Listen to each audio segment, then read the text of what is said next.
Welcome to another You Comment, We Respond. The first hand we're going to talk about features one of everybody's favorite players, Phil Ivey. It's called Phil Ivey is Magical, which is a true statement. You can click up there to see that hand. Just a little recap for you guys. It was a limp pot in a six-handed, full tilt $1 million cash game? Sure. Yeah, it was. David Benjamin had Queen 9 of diamonds, Phil Ivey had King 7 of hearts, and Patrick Antonius had King Jack off. Everybody else was in the pot too, but those are the hands that matter. It was a King, King, Deuce, 2 diamond flop, so obviously all three of those guys saw the turn. Made sense. Yep. The turn was the 4 of diamonds. That's right. Which somehow Patrick decided to be the guy who bet, which we did not like very much. Seemed He odd. didn't have a flush. He just had trip kings, and it was a weird spot for him. Yeah. Both opponents called. We thought Ivey's call was weird, for sure. Really weird. Yeah, we get to the river. The river is a 5 of diamonds. Benjamin checks. Ivey bets 40K into 43K as a bluff with trips on a 4 flush board. It was super cool, and it worked, and it was, as the name says, magical. Magical. Yeah. Yeah, Benjamin folded the queen high flush, so that worked out pretty well. All right, here's what the folks had to say. Carparco BFH says, can he have bluffs like 6, 7 of diamonds or some sort of suited connector in diamonds he turns into a bluff on the river because now he isn't beating trip kings with a better diamond? Like Antonius having a king with a jack of diamonds. So if it goes check, check, he loses to those hands. That's an interesting question. I like it. It's a cool question. I think those are worst candidates for a bluff for the simple reason that we don't block the full houses. What That's we're right. repping as Ivey, we came to the conclusion of, is full houses only. We're not repping the nut flushes Ivey. Right. We're repping full houses. So it's cool to block the full houses if we're going to rep the full houses. Yeah, that's a great point. I think that's the point. Yeah. But beyond that, because we're saying what else can I even have here? He could have this, but it's much harder to rep the full house because of what Grant just said. Right, but it's a really cool question. Really cool. Yeah. All right. Kay Morrison says, can you... Kate Mara? I mean, maybe. Yeah, it's Kate Mara. Welcome. Yeah. Says, can you explain why turning trips into a bluff here would have been unheard of?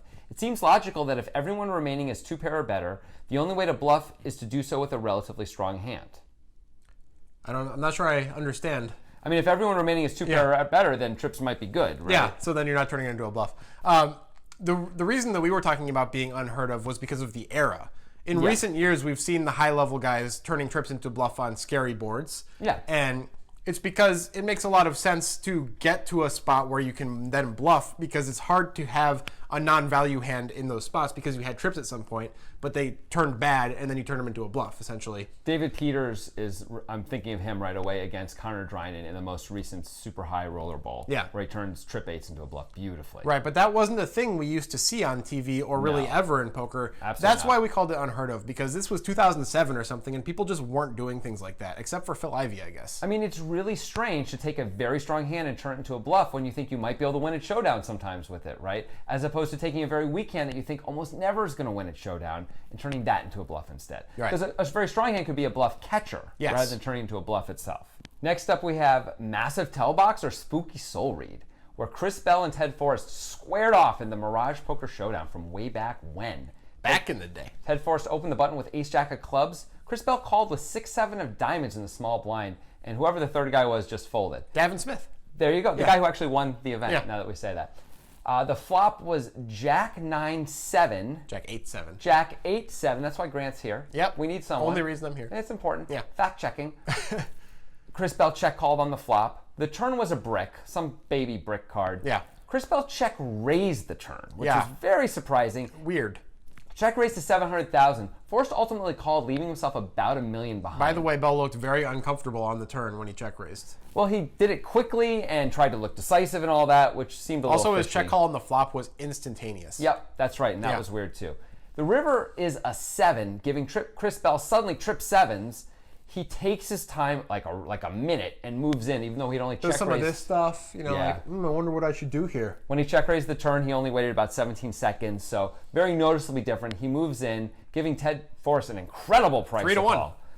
He also gets up, talks to his friends while Ted Forrest is sitting there watching the whole thing. And Ted Forrest just sort of slowly, calmly folds top because he can tell that something is up. Right, and in theory, it's a bad fold, right? But Oh, he yeah. saw Chris Bell, and that's all you need. If you watch that video again, which you should do by clicking right up here, all you need to do is see Chris Bell, and even you, no matter who you are, would know that Chris Bell had it and didn't have it before. It does It's seem just like so it. obvious. Yeah.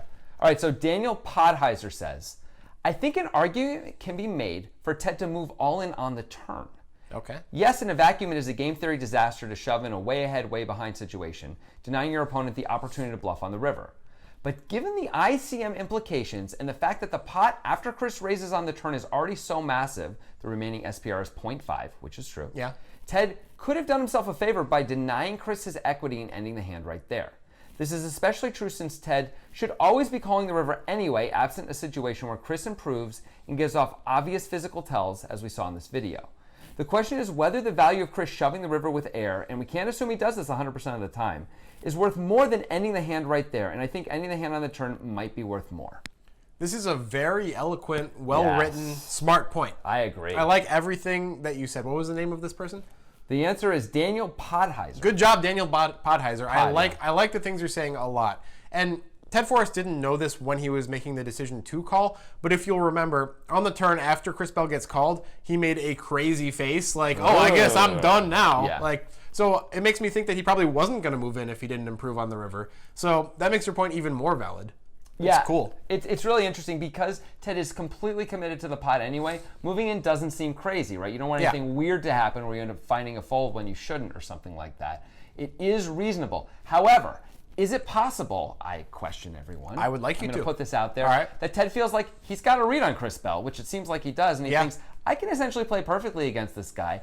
I feel like I'm ahead right now on the turn, and I'm going to figure it out on the river, and I'm usually going to call. But if he does something weird, I'm going to be able to fold because I got a read on him. Right. And if that's the case, then you can play it this way too. Fair enough, but that doesn't completely disrupt this comment. No. Because Forrest could still just win a really big pot on the turn. It's a huge pot. It's worth winning right now. Yeah.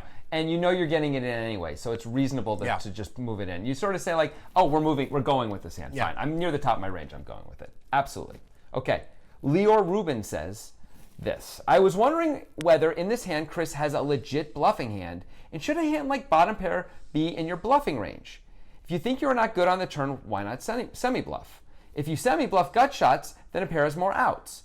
Chris is repping a very strong hand since Ted is repping a pretty strong one. And if the second spade didn't hit the turn, it seems like there are no semi-bluffing in Chris's range. Obviously, I'm talking from a 2017 perspective and not 2005. But if we were to play this hand today, what do you think? Well, the difference between a gut shot and this hand is that we can be ahead. That's the big difference, and that's why people turn gut shots into bluffs, because usually those are not ahead of their opponent's range. Whereas if Ted has some sort of ace-high hand that he's continuing to bluff with on the turn, we're still ahead. Right. So I think that's the big difference between those hands, although I do understand your point. It's totally reasonable with the hand that Chris Bell actually has to check call or check fold the turn. Turning it into a bluff is odd because it feels like it's a little too strong. We're three-handed. It isn't like Ted opened from under the gun or something like that where we're trying to move him off a hand. Chris Bell might have the best hand. He might have the worst hand when he does this. So that's a good time to fold or call as opposed to raise, I would think, when Ted is basically, as you like to say, uncapped. Ted can have the nuts. Ted can have top set. Ted can have everything. Yep, he sure can. The final hand, exciting stuff, of You Comment We Respond is can the Magician escape set over set? Turned out the answer was no. You can click right up here if you want to check that hand out. It was a hand in which Tom Dwan had pocket queens raised. Antonio, among other people, called. Antonio had pocket sevens. The flop was 7 high. It was 7-5 deuce, I believe. Sounds right. Antonio led. Tom just called. The turn was a 9, completing 6-8, but nobody's super worried about that. Antonio decided to check, and Tom decided to check back, which we thought were pretty interesting decisions. Yeah. The river was a queen. That sucks for Antonio. Antonio leads, Tom raises, Antonio moves in, Tom ultimately calls, and wins a big pot. Yep. So, Bob Giorgio says, back to the drawing board, poker guys. Well, that's a nice way to start. Well, you know, he's just expressing himself. Yeah. You like a flop lead into a lag PFR? And then it's question mark, exclamation point, question mark, exclamation point, question mark, exclamation point. No. This is never a good move. In this scenario, if he checks instead of leads, maybe trans stabs, maybe ace X stabs, maybe OE stabs, I don't know what OE is, maybe closing action stabs. If this is a open-ender. Open-ender, okay. Yeah. Maybe closing action stabs. This is a dry flop and a table of world-class players who are all very aggressive. Dwan will certainly c-bet. If not, Esfandiari can lead the turn for value. I sort of shut down on the analysis after that. How does it end? Ooh, got a little A little hurtful. A little mean at the end there, Bobby. But besides that, fair enough. We can talk about this. Well, Bob, let's take one of these points that you made. Okay. These guys are aggressive, right? Yeah. If Antonio has a leading range, which should include a lot of hands, maybe we should include the nuts in it. That's probably a good idea against aggressive players because aggression doesn't only happen when you're checked to, right? Sometimes when somebody bets, you raise, and that's aggression also. Absolutely. So maybe Antonio was looking for something like that to happen. That wouldn't have been so bad. Also, it's four-handed, and Antonio leads into 4 players on a 7-high board. That's the kind of board Dwan's going to check all day long. Not with queens, as it turns out, but with most of his range. This is going to check through, as other people might be checking to Dwan, and Dwan just checks it back, and everyone gets a free card. Antonio wasn't necessarily worried about losing or falling behind when the free card happens, but about missing opportunities to build the pot. Right. So I like a bet here at least some of the time with a set, and I think it's totally reasonable to do that on a board where you'd expect at least a bunch of the time it's just going to check through. I also want to question one of your other points. You said Ace-X might take a stab.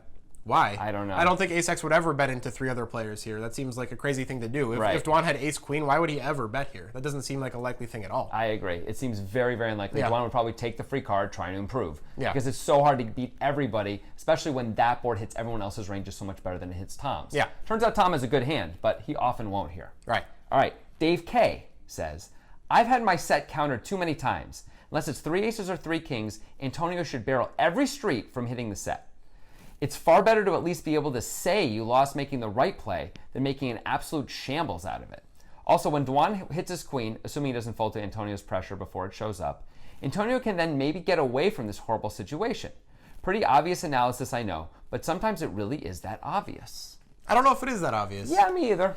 So let's take the first part of this. So I think you're playing too scared. I think if you just want to end the hand when you have a set, we can't do that. Then what hands are you trying to get value with? I mean, you want to try to get value, and Antonio thought the best way to get value was by checking the turn. We didn't like that play. Right. To be clear, we didn't think that was a good play when Antonio checked the turn. But if he thought that was the best way to get value, then good for him. He's not playing a set of 7s out of fear. He's trying to get value. Right, and I think it's really important to reiterate this notion. When you have a strong value hand, you're not trying to push everybody out. You're trying to build a pot and get value. Right. You don't want to be the guy at your local poker club who puts 100 big blinds in pre-flop when nobody's put any money in with pocket jacks, turns them over and says, I just didn't want to see a flop. Right. Jacks have strong value, so we want to raise a normal amount, play a normal pot. Sometimes we lose, but overall, that's a profitable play, and we're going to win more than just moving in for 100 blinds, which is not a profitable And I'm not saying that that's the same thing as what you're suggesting. Of course not. Of course. And everybody's had a set over set situation, and it is certainly sickening every time. But we can't just assume we're going to get hurt when we slow play our sets every time. I mean, it's just going to happen this way sometimes. And of course, it's a long-term game. We're not thinking about every single hand as the only hand that ever happened. Over time, we just try to make the best play. And to be clear, there's no getting away from this from Antonio's point of view. If he bets the flop, bets the turn, bets the river, and Dwan moves in, Antonio's calling. Right. He's not going to like the only it, but question he's is Antonio's moving on the river. Antonio could just call the river. Right. That is something he could do, but it's so hard to be beat, and he didn't have that many chips, so we didn't think we could kill him over that. If he had a lot more, then it probably would have been a bad play, but based on his 50K stack there, it was fine. I mean, if you think Dwan's almost always betting a set of 9s, almost always betting 8-6, and almost always betting queens, I don't see how you can't move in on the river. Right? And if you think he's checking a bunch of that stuff, by the way, like a set of 9s, then he might be checking a set of 5s and a set of deuces too, which were the other cards out there. And then we probably still have to move in on the river because he's probably going to call. Right.